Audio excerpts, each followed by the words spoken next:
California ਤੋਂ ਆ। California ਦੇ ਵਿੱਚ ਜਿਨ੍ਹਾਂ ਨੇ ਪਿਛਲੇ ਸਮੇਂ ਦੇ ਵਿੱਚ ਡੀਐਮਬੀ 'ਚ ਟੈਸਟ ਦਿੱਤੇ ਆ ਤੇ ਬਹੁਤ ਸਾਰੇ ਲੋਕਾਂ ਨੂੰ ਚਿੱਠੀਆਂ ਆ ਰਹੀਆਂ ਵੀ ਦੁਬਾਰਾ ਕੀ ਤੁਹਾਨੂੰ ਟੈਸਟ ਦੇਣਾ ਪੈਣਾ ਆ।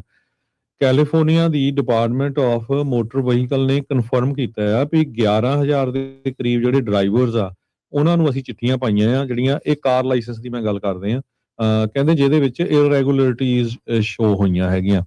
ਸੋ ਉਹਨਾਂ ਨੂੰ 30 ਦਿਨਾਂ ਦੇ ਵਿੱਚ ਜਿਹੜਾ ਆ ਲਾਇਸੈਂਸ ਦਾ ਟੈਸਟ ਦੇਣਾ ਪਊਗਾ, ਨਹੀਂ ਤਾਂ ਉਹਨਾਂ ਦੇ ਜਿਹੜੇ ਲਾਇਸੈਂਸ ਆ ਉਹ ਕੈਂਸਲ ਹੋ ਜਾਣਗੇ। ਸੋ ਧਿਆਨ ਰੱਖੋ, ਜੇ ਤੁਹਾਨੂੰ ਡੀਐਮਬੀ ਤੋਂ ਚਿੱਠੀ ਆ ਰਹੀ ਆ ਸੋ ਇਹ ਟੈਸਟ ਤੁਹਾਨੂੰ ਦੁਬਾਰਾ ਦੇਣਾ ਪੈਣਾ। ਸੋ ਕਈ ਲੋਕ ਔਖੇ ਵੀ ਹੋ ਰਿਹਾ, ਉਹ ਕਹਿੰਦੇ ਵੀ ਮੈਂ ਟੈਸਟ ਦਿੱਤਾ, ਮੈਂ ਤਾਂ ਚੀਟ ਨਹੀਂ ਕੀਤਾ ਤੇ ਮੈਨੂੰ ਹੁਣ ਜਿਹੜੀ ਚਿੱਠੀ ਆ ਗਈ ਮੈਨੂੰ ਇਹ ਸਮਝ ਨਹੀਂ ਆਈ ਵੀ ਮੈਨੂੰ ਕਾਹਤੇ ਆਈ ਹੈਗੀ ਆ। ਸੋ ਡੀਐਮਬੀ ਨੇ ਕਿਹਾ ਵੀ ਜੁਲਾਈ 2025 ਤੋਂ ਲੈ ਕੇ ਅਪ੍ਰੈਲ 2026 ਦੇ ਵਿੱਚ ਜਿਨ੍ਹਾਂ ਲੋਕਾਂ ਨੇ ਟੈਸਟ ਦਿੱਤੇ ਸੀ ਰਿਟਨ ਡਰਾਈਵਰ ਲਾਇਸੈਂਸ ਟੈਸਟ, ਉਹਨਾਂ ਨੂੰ ਦੁਬਾਰਾ 30 ਦਿਨਾਂ ਦੇ ਵਿੱਚ ਇਹ ਟੈਸਟ ਜਿਹੜੇ ਆ ਲੈਣੇ ਪੈਣਗੇ, ਨਹੀਂ ਤਾਂ ਉਹਨਾਂ ਦਾ ਜਿਹੜਾ ਲਾਇਸੈਂਸ ਆ ਉਹ ਕੈਂਸਲ ਹੋ ਜਾਣਾ ਆ। ਡੀਐਮਬੀ ਨੇ ਇਹ ਸਟੇਟਮੈਂਟ ਜਾਰੀ ਕੀਤੀ ਆ ਵੀ ਅਸੀਂ ਜਿਹੜੀ ਸਾਡੀ ਇੰਟੈਗ੍ਰਿਟੀ ਆ ਉਸ ਨੂੰ ਪੂਰੀ ਤਰ੍ਹਾਂ ਇੰਟੈਕਟ ਰੱਖਣਾ ਚਾਹੁੰਦੇ ਹੈਗੇ ਆ ਤੇ ਲੋਕਾਂ ਨੂੰ ਪੂਰਾ ਜਿਹੜਾ ਨੌਲੇਜ ਹੋਣਾ ਚਾਹੀਦਾ ਆ ਜਿਹੜੀ ਵੀ ਜਦੋਂ ਉਹਨਾਂ ਨੇ ਮੋਟਰ ਵਹੀਕਲ ਕੋਈ ਵੀ ਚਲਾਣੀ ਹੈਗੀ ਆ। ਸੋ ਕਹਿੰਦੇ ਵੀ ensuring the integrity of our testing process is essential.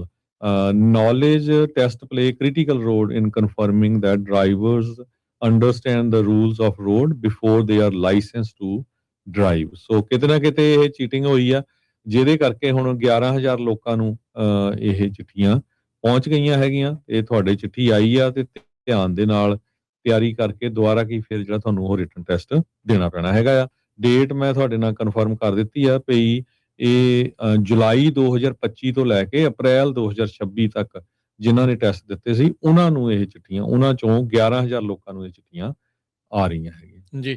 ਤੇ ਕੀ ਹਰਜੋਤ ਸਿੰਘ ਜੀ ਇਹਨਾਂ ਨੇ ਕੁਝ ਉਹ ਵੀ ਦੱਸੇ ਆ ਵੀ ਕਿਹੜੇ ਥਾਵਾਂ ਦੇ ਆ ਜਾਂ ਰੈਂਡਮਲੀ ਇਹਨਾਂ ਨੇ ਜਿਹੜੀਆਂ ਚਿੱਠੀਆਂ ਘੱਲਣੀਆਂ ਆ? ਇਹਦੇ ਬਾਰੇ ਨਹੀਂ, ਸੀਬੀਐਸ ਨਿਊਜ਼ ਰਿਪੋਰਟ ਕਰ ਰਿਹਾ ਕੁਝ, ਇਹ ਨਹੀਂ ਦੱਸਿਆ ਵੀ ਕਿਹੜੇ ਥਾਵਾਂ ਤੇ ਆ, ਪਰ ਇਹੀ ਕਿਹਾ ਉਹਨੇ ਵੀ 11,000 ਲਾਇਸੈਂਸ ਡਰਾਈਵਰ ਉਹਨਾਂ ਨੂੰ ਲਾਇਸੈਂਸ ਮਿਲ ਚੁੱਕੇ ਆ, ਪਰ ਟੈਸਟ ਉਹ ਨਹੀਂ ਇਹ ਜਿਹੜੇ 25 ਤੋਂ ਲੈ ਕੇ 26 ਤਾਈਂ ਦਿੱਤੇ ਸੀਗੇ।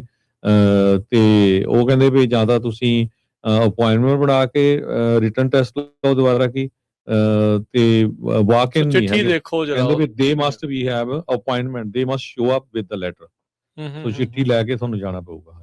30 ਦਿਨਾਂ ਦੇ ਵਿੱਚ ਕਰਨਾ ਪੈਣਾ ਆ, ਰੀਟੇਕ ਕਰਨਾ ਪੈਣਾ ਰਿਟਨ ਟੈਸਟ, ਨਹੀਂ ਤਾਂ ਫਿਰ ਬਾਅਦ ਚ ਲਾਇਸੈਂਸ ਤੁਹਾਡਾ ਕੈਂਸਲ ਨਾ ਹੋ ਜਾਵੇ।